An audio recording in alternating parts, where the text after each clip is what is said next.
Awesome. Welcome, everybody. First podcast for the Northwest Race Report. My name's Terry Bridges, and appreciate you guys, those of you listening in. First one, so kind of getting the feel of things, kind of trying to get things sorted out. Going to be open to suggestions, so because honestly, this is for you guys. I want to try to just bring all kinds of grassroots motorsports out there, results and driver interviews and that type of thing. So, but I needed to dive in. I just needed to get it done. So, I may not be as prepared as I probably should be, but that wasn't the goal. The goal was to just get it going. And so tonight, that's what we're going to do. We got some cool things going on. First of all, I want to give a big shout out to a happy birthday to Chris Hatch. So, Hatch, if you're listening, happy birthday. And to everybody today whose birthday it is, this one's for you.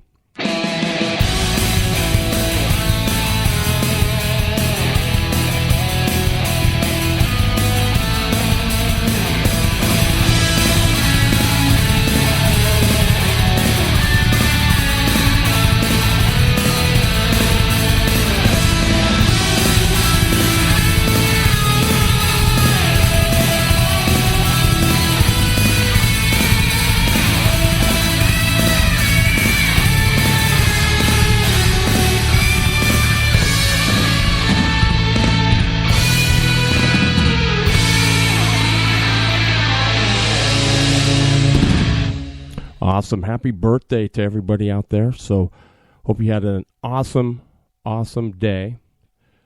So spread the word. What's going to happen is I'm going to try to do this every Wednesday night at this time. So let everybody know there's you can go to my Facebook page or you can go to Spreaker.com. And what you're going to do is go to the, obviously the Northwest Race Report. And then you'll scroll down underneath the shows, and it'll say Northwest Race Report, and you'll be right there. Click on it, and you'll be good to go. So Racecast Live, and you'll scroll down the shows to the Northwest Race Report, and you'll be right there. Click on it, you'll be ready to go. Or you can just click on the Facebook page when you pass it on, and there should be a link up there now. You'll notice if you are on Spreaker, you'll have the chat box down below. So if it's not or you see something weird there, let me know. I'll see if I can get it up there. Last weekend, Salem Speedway. Those of you that attend those quite a bit, the Speedway people know what that's all about. The Slideways Saturday. Man, first of all, I want to say, what a great facility Salem is. I mean, I can't, it's probably the nicest indoor racetrack probably in the nation. It's as good as anything in the nation, that's for sure. You're dry. There's like maybe 30 feet, if that you get wet from going from one building to the other. But it's all enclosed. The pit area is concrete, undercover. Doesn't help with the cold necessarily, but man, is it nice to stay dry and not have mud and garbage everywhere in the pits. And but with that comes an expense. And it's pretty big. And the numbers haven't been super huge, and not scolding anybody by any stretch of the imagination, not at all. Just saying, if we can up that ante, it would be helpful. Bob Leach has done a great job. Those of you that have drove there, the racetrack is always in phenomenal shape. I mean, he's one of those guys that he doesn't like to deal with the technical end of it. He just wants to get on his toys, his graders and that type of thing, and take care of the track. And that's awesome. And then, of course, Roger Freeborn from Freeborn Racing Promotions doing all the promotions and the race directing and stuff. They've got a brand new scoring system, so now it's like transponders. Pretty cool. They've got the majority of the bugs worked out. It's not perfect yet, but they've got it pretty darn close. And, boy, is that going to be helpful come Buddha time. Man, how those girls score it by hand is beyond me, because if you've ever scored before, it is absolutely ridiculous how they do it. I mean, it's, you got carts everywhere. You got some going to the back, some trying to get their spot back, some doing this, that, and the other thing, and it's just impossible. So Going to be cool that they got the transformer, something they needed for a long time, and it's just going to be awesome. And they're getting the bugs worked out. So I'm telling you, it's a great show, and it's a great way to it's a great way to keep yourself in shape in the wintertime. Does it mean now that you no longer like the asphalt, or you're now speedway racing is your favorite thing? Absolutely not.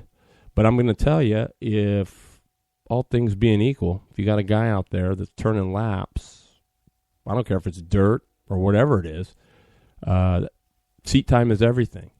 And if you don't think you need seat time, boy, I'll tell you what, it's going to be. I'm just telling you, you're going to be missing out, and it's a great way to stay in shape. Lots of fun. The people are great, and a little bit lower key than the asphalt, but that may change come Buddha time. Guaranteed that'll change come Buddha time, but still, it's a great way to keep yourself in shape. Plus, here's my deal with it: is you learn something else about the sport. You're not just a sprinter. You're out there spreading your wings, broadening your horizons, and it's going to help you with setup. It's going to help you with everything because you're just learning something different. I think you get out there and you're constantly thinking about sprint stuff. You're constantly doing, it's like you don't proofread your own paper, right? I mean, if you look at something long enough, you start missing stuff, and this just gives your brain a chance to look at something maybe a little, even though it's the same, it's a little bit different. You got to think a little bit different.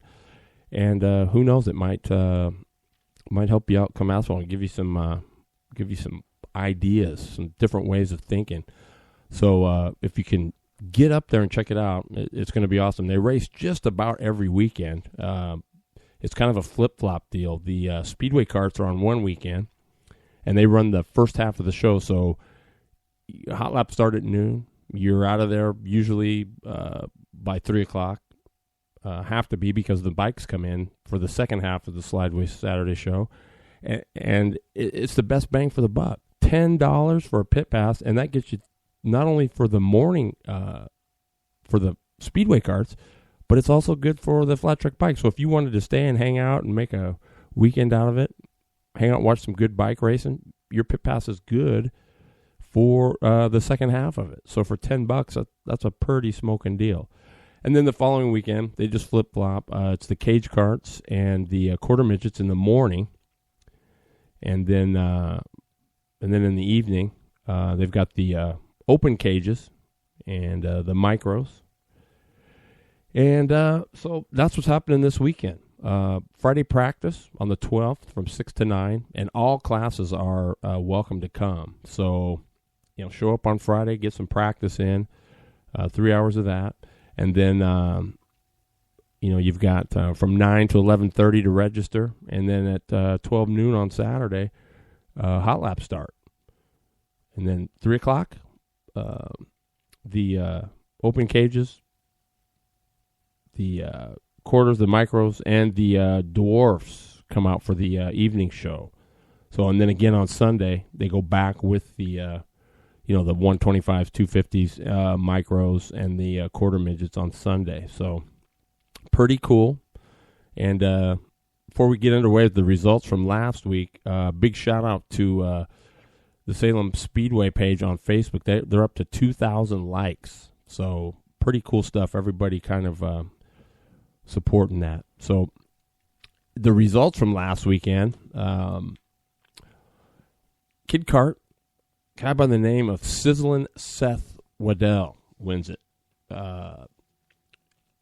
Looks to me like he bought